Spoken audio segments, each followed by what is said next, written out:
이제 말씀을 전합니다. 먼저 이 귀한 기도의 자리에 서신 우리 성도님들을 우리 한 사람 한 사람 축복합니다. 우리 믿음을 가지고 아멘으로 응답하시기 바랍니다. 평안하십시오. 성령 충만하십시오. 이 시간의 말씀과 기도를 통하여서 주님이 직접 보여주신 그 방법으로 평화를 이루어가는 여러분의 모든 삶이 되기를, 하루가 되기를 간절히 축복합니다. 군 입대하면 외부에서 전투 훈련만 하지 않습니다. 정신 교육이라고 해서 군인이라면 가지고 있어야 할 군인 정신, 또 국가관, 안보관 등을 교육받는 시간이 있어요. 저는 군 생활할 때마다 군 생활할 때에는 수요일마다 내무반에 모여서 정신 교육을 받곤 했습니다. 그때 제가 반복되어 들은 질문이 있어요. 전쟁이 사라진 이때에 왜 강한 군사력이 필요한가? 다시 말해 이 평화로운 시대에 왜 우리가 군 입대하여 군인으로 훈련을 받아야 되는가에 대한 질문이었습니다. 교육 시간 내내 군생활 내내 들은 답은 이것이었습니다. 완전한 평화는 강한 군사력에서 온다라는 것이죠. 이웃 나라들이라고 다 함께 표현하지만 다들 군사력을 다 증강하고 있고 또 이들과 함께 평화를 유지하기 위해서는 대등한 힘을 가지고 있어야 평화가 이루어진다. 군대 힘이 강할수록 평화를 잘 지킬 수 있다라는 것이 늘 같은 답변이었어요. 이것은 틀린 말이 결코 아닙니다. 우리 편과 적이 명확하게 구별되지 않는 이 시대에는 강한 힘이 필요한 것은 분명한 사실입니다. 하지만 제가 여러분들에게 말씀드리고 싶은 것은 이런 것은 세상적인 방법이 아니라 하나님께서 이루시는 평화는 이러한 세상적인 일반적인 방법과 생각과 다르다라는 것을 말씀드리고 싶은 겁니다. 옛날 이스라엘 가나안 땅 정복에서는 하나님이 전쟁을 사용하셨지만, 그래서 진멸을 선택하셨지만 그것은 가나안 족속을 향한 하나님의 심판이기도 했습니다. 하나님께서 이스라엘에게 땅을 주시기 위한 목적만으로 전쟁을 선택한 것은 아니었다라는 거죠. 우리가 기억해야 될 것은 하나님께서 원래 하시고자 하는 방법은 바로 메시아, 예수 그리스도를 통해서 나타났다라는 겁니다.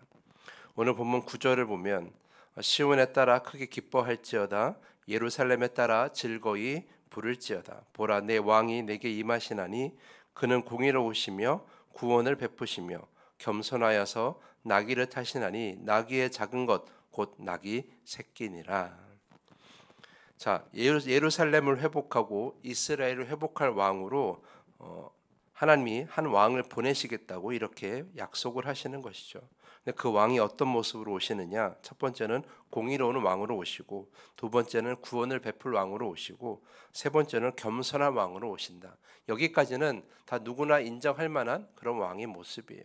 다 누구나 받아들일 만한 일반적인 왕의 모습이죠. 그런데 마지막에 보면 그 왕이 어떻게 옵니까? 나귀를 타고 온다라는 거예요. 그것도 나귀 중에 가장 작은 새끼 나귀를 타고 온다라고 하나님께서 말씀하시는 것이죠. 자, 오래전에 예루살렘을 성전을 짓고 모든 전투에서 승리하고 돌아온 다윗을 생각해 보면 그가 나귀를 타고 오지는 않았을 거예요. 늘 승전가를 부르면서 모든 병사 호위를 받으면서 백성들의 환호를 받으면서 멋지게 멋진 말을 타고 들어왔겠죠. 그런 다윗 왕을 생각해 본다면 전혀 이해할 수 없는 모습이죠. 하지만 하나님은 그런 왕을 우리에게 보내주시겠다고 약속하신 거예요. 바로 그가 누구십니까? 바로 예수 그리스도입니다. 예수 그리스도께서 실제로 예루살렘에 입성하실 때 이렇게 나귀를 타고 오셨죠. 새끼 나귀를 타고 들어가셨어요. 예수님께서 그렇게 새끼 나귀를 타고 예루살렘에 가셔서 이루신 것이 무엇이냐? 바로 10절 말씀 보면 내가 에브라임의 병거와 예루살렘의 말을 끊겠고 전쟁하는 활도 끊으리니 그가 이방 사람에게 화평을 전할 것이요 그의 통치는 바다에서 바다까지 이르고 유브라데 강에서 땅끝까지 이르리라. 이렇게. 자, 이 말씀 보면 자, 병거와 말을 끊고 전쟁하는 활도 끊으리라는 이 하나님의 약속은 평화를 의미합니다. 그러니까 예수 그리스도께서 우리에게 주시는 것은 평화라는 것이죠. 이 평화는 두 가지 의미를 가지고 있습니다. 첫 번째는 하나님과 우리가 이루는 평화입니다. 그리고 두 번째로는 사람과 사람이 이루는 평화입니다. 자, 하나님과 사람이 이루는 평화는 바로 예수 그리스도의 구원, 그 구원의 길을 통하여 우리가 이루어진 것이죠. 우리는 아직 자격이 없지만 하나님께서 우리를 하나님의 자녀, 성도라고 부를 수 있는 것은 예수 그리스도 때문입니다. 그래서 우리가 예수 그리스도를 통하여 하나님과 화평을 이루었다, 평화를 이루었다고 이렇게 말을 할 수 있는 것입니다.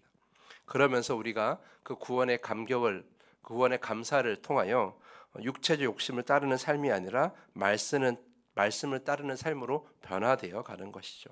그런 변화된 삶이 무엇을 이루느냐? 바로 사람과 사람의 평화, 그러니까 우리와 이웃과의 평화, 우리와 가족과의 평화, 우리와 친구와의 평화, 이 모든 사람과의 평화를 이루게 되는 것입니다. 그래서 예수 그리스도의 구원은 하나님과 우리 사이의 평화만을 이루는 것이 아니라 사람과 사람 사이의 평화, 그리고 이 땅에 참된 평화를 이루게 하는 것입니다. 그래서 예수 그리스도께서 이 땅에 오셔서 구원의 길을 열어주신 것은 바로 병과 말을 끊고 전쟁하는 활도 끊는 세상의 평화도 이루게 되는 것이죠. 10절 말씀 보면 예수 그리스도께서 나귀를 타고 이 땅에 오실 때에 에브라임의 병과 예루살렘의 말을 다 끊고 전쟁하는 활도 끊겠다, 세상의 평화를 이루면서도 그가 이방 사람에게 화평을 전할 것이라고 이렇게 기록되어 있어요.